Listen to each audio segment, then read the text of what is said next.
Yo, it's your girls RD, and you're locked into Amarood on TV. It is what it is, and if you don't know, get to know later. So now, you guys got your single coming out next month.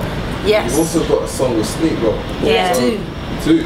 Okay, so tell me about how you guys got together with Sneakbo. We work with the same producers, and he heard the tune and just liked it, and next thing you know, he was just on it. And I think he works for the record as well. I think it's quite a street tune, it's quite a gritty song, and he's renowned for being quite gritty and road and real and he stuff. says what it is. Yeah, so it reminds me of like the old school Total and Biggie sort of situation. That's why I really like it. We need to put that out again, because I don't think it got the love that it needed, because where we put out Got Me Burning at the same time, it kind of like clashed. Yeah, because we pushed that more than this, so I think we need to put it out again. We need to do a little viral or something for that, because that's a big tune. Sneakbo, he's that guy, right? Yeah, exactly. He got some bars, you know. So then, but what was he like when you guys first met him? Like, what kind of characters you guys? Did they look He's really shy. He was shy. Yeah, really reserved. Yeah, he's just quiet. He's like, yeah, I'm just me. But I think like, you know, he's so cool though. He's laid back and he's easy, innit? And yeah, we met him at Angel's video shoot.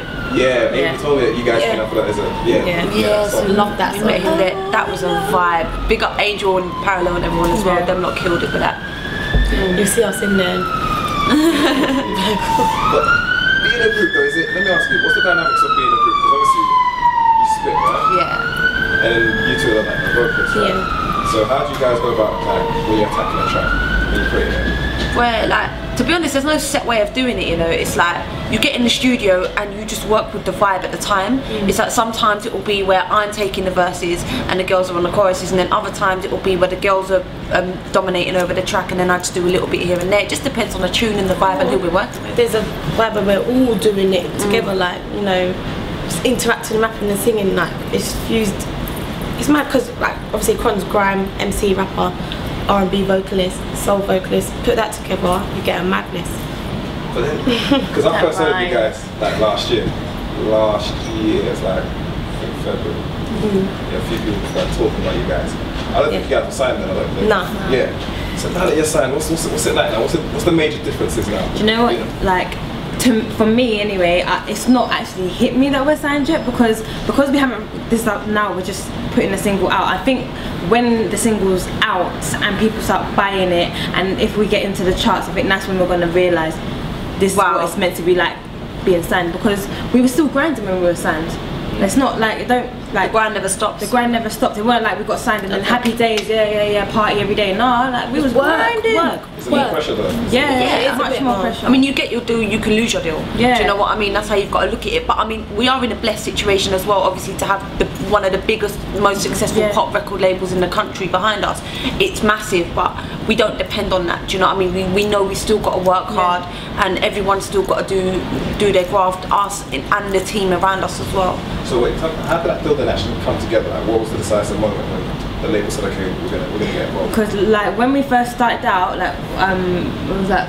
Last year when all the labels like started seeing us in it, we just got like a set together of tunes. When it was us and our manager, and that's when we was in boot camp. So we was like had our set routines, everything, and then we started showcasing. But that was after we put out All Right Still, which was our first song. And then I think people knew us from then, so we started showcasing to the labels, and then everyone wanted us. Yeah, we was like touring with JLS, we was doing school tours, we were doing gigs here and there, and like the right people will be in the audience and they'll see us, and then we obviously had something because they took interest, and it just goes to show you that the hard work does pay off.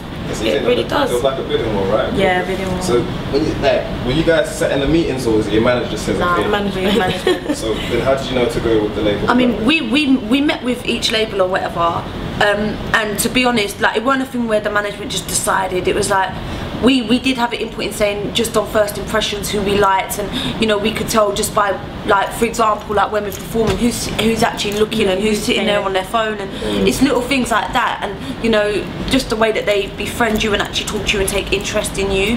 Like some labels did, some labels didn't, and we just really gelled with Polydor. We gelled with them.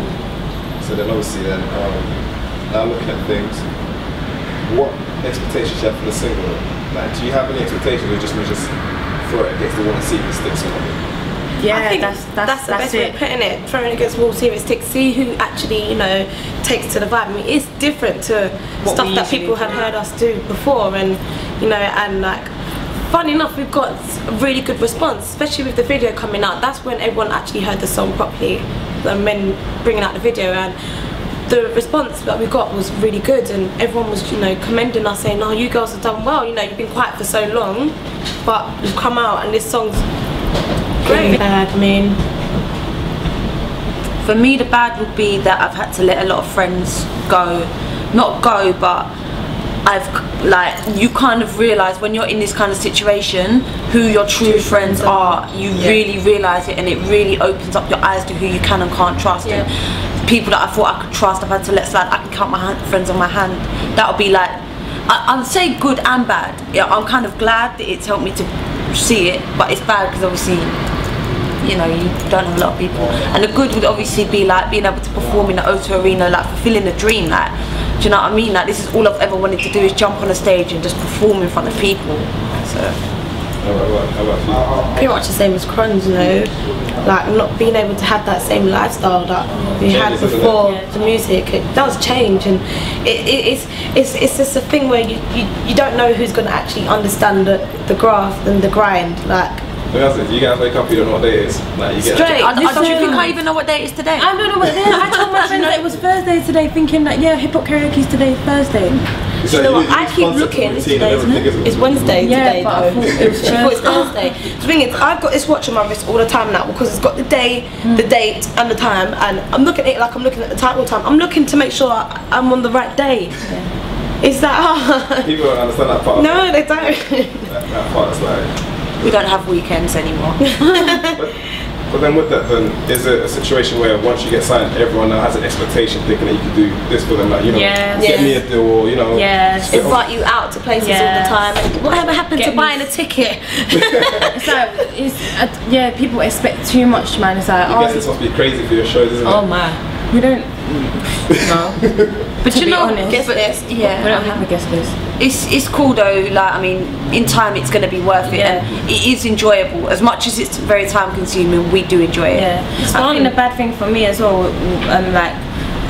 apart from being all the good, they've mentioned the good performing, having this opportunity. The bad thing was for me, like, I think leaving college, because I had to leave college to do this. Even though I was doing music, it was a big step for me, because I didn't have, if I left college, I won't have a backup. So that's why I'm determined that this group is going to work, and if it doesn't work, I'm going to be very angry, because I won't have nothing to fall back on. Like, probably I had 2 months left to finish college, and I didn't get no. Couldn't. I know that sounds. It went 2 months. It was like about 5. What was it? Yeah, it was about 4 or 5. I'm forgetting the months now, so from days to and there wasn't no way of like kind of like pushing that back. So that's what I wanted, but because we went straight on tour with JLS. That's a big move, yeah. So I just want this group to happen because I don't have a backup.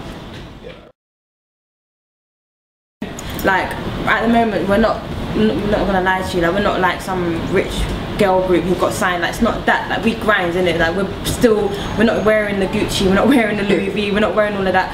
We'll blatantly go Adidas, and we'll blatantly go to H&M, Topshop. Like, that's really us. Like, we wear the DM.